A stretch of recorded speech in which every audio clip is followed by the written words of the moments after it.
দর্শক, আজকে আপনারা দেখতে পাচ্ছেন আমরা এখানে কলম দিচ্ছি। তো আজকে কলমের কাজে ব্যস্ত আমাদের দুইজন সহকর্মী, একজন হচ্ছে রাশেদ এবং হচ্ছে আলমগীর। এরা দুইজনেই ওমান থেকে আসছে।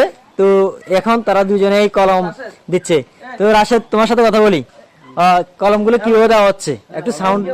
এগুলো হচ্ছে প্রথমত বাংলার অংশ, এই যে এখান থেকে কাটছি, কাটার পরে এখানে অ্যালোভেরা ইউজ করছি। এরপরে যে এখানে সাথে মাটি, এখানে মাটি হচ্ছে গোবর আর হচ্ছে মাটি আর এখানে জৈব সার, তিনটা মিক্স করে এরপরে এখন এগুলো রেডি করছি কলমের জন্য।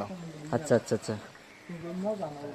তো এই কাজে তোমার অভিজ্ঞতা কতটুকু, মানে কতদিন যাবত তুমি এই কাজগুলো করো? আমি দীর্ঘ 4 বছর যাবত ওমানে এই কাজগুলো করি। আমি A to Z সব গাছের কাজ করি। ওখানে আমার একটা পেজ আছে, ইউটিউব চ্যানেলও আছে, ওইখানে আমি ভিডিও আপলোড করি।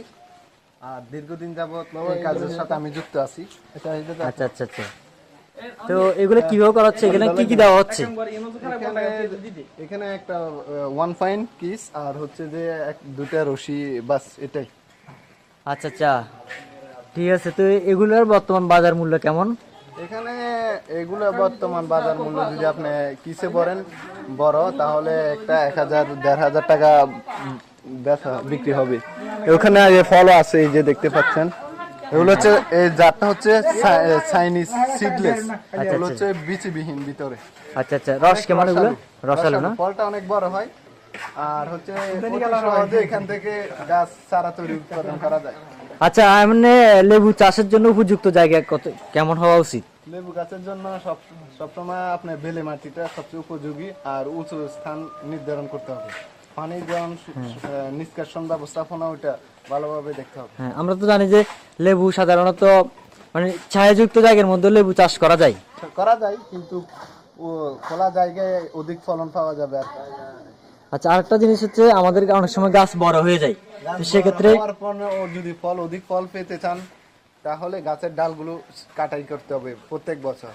এরপর ধরুন আপনি ফল আসার যদি অধিক ফলন পেতে চান তাহলে এখানে আপনি বিভিন্ন রাসায়নিক সার ব্যবস্থাপনা করতে হবে। এখানে হচ্ছে ভার্মি কম্পোস্ট, ইউরিয়া, এরপরে টিএসপি, পটাশ, ওগুলো এখানে গাছের গোড়ায় মাসে 2 বার বা ফল আসার আগে ওগুলো ইউজ করলে গাছের অধিক ফলন পাওয়া যাবে।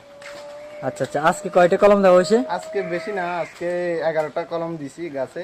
আর ওইখানে আরো গাছ আছে, ওগুলোতে দিব আমি আরো 3-4টা গাছে দিছি। ওগুলো হচ্ছে ডিফারেন্ট জাত আর কি।